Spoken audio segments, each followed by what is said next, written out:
Salut la famille, bienvenue dans cette nouvelle vidéo. Nous allons parler du match de Manchester United contre Galatasaray. C'était un match pour moi qui devait être une victoire de Manchester United. Pourquoi? Parce que Manchester United aujourd'hui, c'est une équipe qui est normalement pour moi une équipe très forte, mais une équipe qui n'arrive pas encore à sortir l'épingle du jeu dans le style de jeu et aussi dans la concurrence, dans la compétition, les joueurs qui n'arrivent pas encore à s'amalguer. Euh, le mot c'est quoi? Les joueurs qui n'arrivent pas encore à synchroniser ensemble. Mais Manchester United en général, c'est un grand club. C'est un grand club. Dernièrement, contre Everton, ils l'ont encore prouvé. Donc, il suffit juste des matchs comme cela pour dire ce n'est pas une équipe éteinte, c'est un grand club.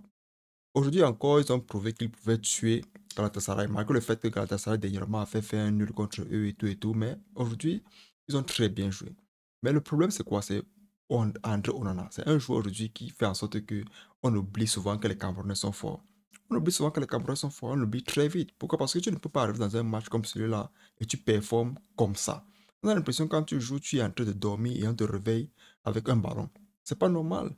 Comment dans un match, un joueur de la classe de Ziyech, ce n'est pas Messi, ce n'est pas Juninho, ce n'est pas Ronaldinho, ce n'est pas... C'est quand même Ziyech, c'est un grand joueur, oui, mais ce n'est pas un tireur de coup franc certifié comme on le connaît. Mais dans un match comme celui, il arrive à te mettre deux coups francs.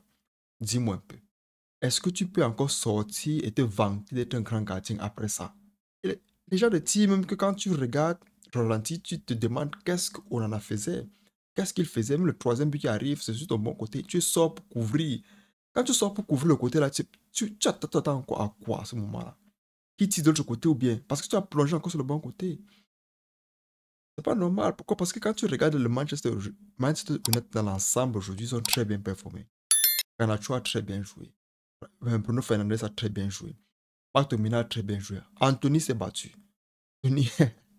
Parfois, j'ai l'impression qu'Anthony est juste à Manchester juste pour faire plaisir à Erik ten Hag. Pourquoi? Parce que pour moi, ce n'est pas ce joueur-là que tu peux attendre de changer le match. Peut-être comme Saka. Regardez comment Saka joue à Arsenal. Regardez un peu comment Martinelli joue. Regardez un peu comment les joueurs comme Gabriel Jesus jouent. Ce sont les joueurs qui percutent. Ce sont les joueurs qui arrivent, qui font en sorte que la défense ait peur. Anthony ne fait pas peur aux défenseurs. Non. Il ne peut pas faire au défenseur. Comment fait-il faire au défenseur quand ce n'est pas un joueur qui peut percuter, que ce n'est pas un joueur qui prend le ballon? Il fait en sorte que son côté soit dangereux. Regardez un peu comment Garnacho joue aujourd'hui. Si vous me dites entre Garnacho et Anthony aujourd'hui à Manchester, qui vous prenez dans la feuille, dans la première liste, si vous me mettez Anthony, c'est que vous avez un problème. C'est Garnacho aujourd'hui qui joue bien la preuve. Dernièrement contre Manchester United, contre Everton, le temps pour moi, il a mis un très beau but. Je pense que beaucoup ont déjà surnommé ça le but de l'année. Il a mis un très beau but. Aujourd'hui encore, il arrive, il met un but. Ça fait en sorte que le coach à ce moment-là ouvre les yeux. Qu'est-ce que je faisais depuis en mettant ce jeune homme au banc? Il va encore regarder Rashford. Pourquoi? Parce que Rashford, à ce moment-là, est en danger. Il est en danger. Pourquoi? Parce que c'était un joueur qu'on mettait plus parce qu'il est de la nationalité. Et il faut en sorte qu'on mette, il faut qu'on mette ces joueurs. Et aussi, c'est un joueur qui est talentueux. Donc, on espérait qu'en n'importe quel moment de la rencontre, ou bien du match, ou bien de la saison, il puisse changer et augmenter un niveau. Parce qu'on connaît bien son niveau. Mais le problème, c'est quoi? C'est que vous faites ça, vous risquez non seulement de perdre les matchs, mais vous mettez aussi quelqu'un qui peut gagner ces matchs au banc. Aujourd'hui, Garnacho, titulaire, 2 matchs d'affilée. C'est un joueur qu'il faut mettre au stade. C'est un joueur qu'il faut mettre en confiance. C'est un joueur qui a une idole dans la tête. Il veut être comme lui. Ça dit quoi? Il va travailler pour. Il va travailler pour. Donc, mettez le joueur au stade.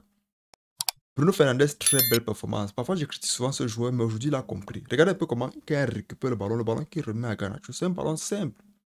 Il récupère le ballon, il pousse à Garnacho. Parfois, quand il récupère le ballon, il veut encore tirer. Non.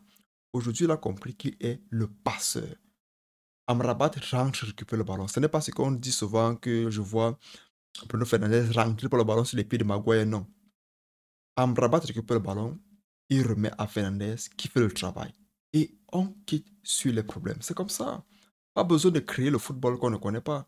Le football est simple, la formation est simple. Tu respectes ton poste, le ballon va venir te trouver et tu fais ce que le coach te demande de faire.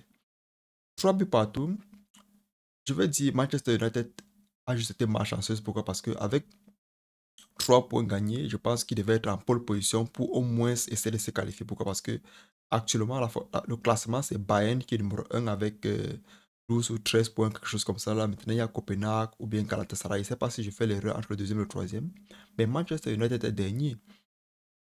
Ce qui fait que le vainqueur entre Copenhague et Manchester United. Ça se fait l'impression que ce club-là est en train de blaguer. Le sérieux les fuit. Il joue bien après le sérieux les fuit. Mais aussi, comme je l'ai dit tantôt, il faut accuser certains joueurs aujourd'hui. La victoire du club était à Onana.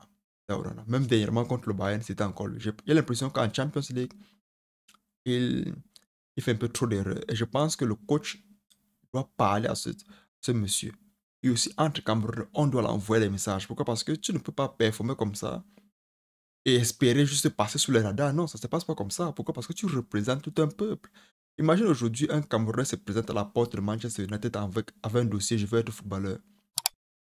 Comment pensez-vous qu'on va le regarder? On va seulement regarder les performances d'un autre Camerounais qui est déjà là comme exemple. Ça nous peine, ça nous met en difficulté. Tu nous bloques les portes. Imagine un peu l'époque de Samuel Eto'o. Quand tu arrives avec un contrat, quand tu arrives avec un CV, on voit la Camerounais qui ont regardé Samuel Eto'o, ça veut dire que non. On n'a plus besoin de regarder si tu vas aller en entraînement ou pas. Ça veut dire que tu peux faire quelque chose. Mais aujourd'hui, quand vous regardez un peu comment André Nona joue, venez un peu avec le CV et vous dites que vous êtes Camerounais. Ce n'est pas bon d'être Camerounais maintenant. Hein. Ce n'est pas bon vivre d'être Camerounais en tant que footballeur maintenant à cause de ça. Heureusement, on a un Bemo qui performe très bien à Brentford, même si dernièrement ils ont perdu contre, je pense que c'était contre Arsenal et tout et tout. Donc, on compte encore sur lui. Il y a les grands joueurs comme, euh, je parle Anguissa à Napoli, il y a les joueurs que, donc, mais en tant que gardien, ceux-là qui jouent gardien, tu dois les représenter. Aujourd'hui, c'était un très beau match. Il fallait voir du début à la fin. C'était un match à adorer. Si vous êtes fan de Manchester United, c'est un match qui vous fait mal à la fin quand vous regardez le score. Mais quand vous êtes amoureux de football, c'est un très beau match. 3 buts partout. C'est tout pour cette vidéo, les amis. On se revoit la prochaine fois. Prenez soin de vous. La paix sur vous.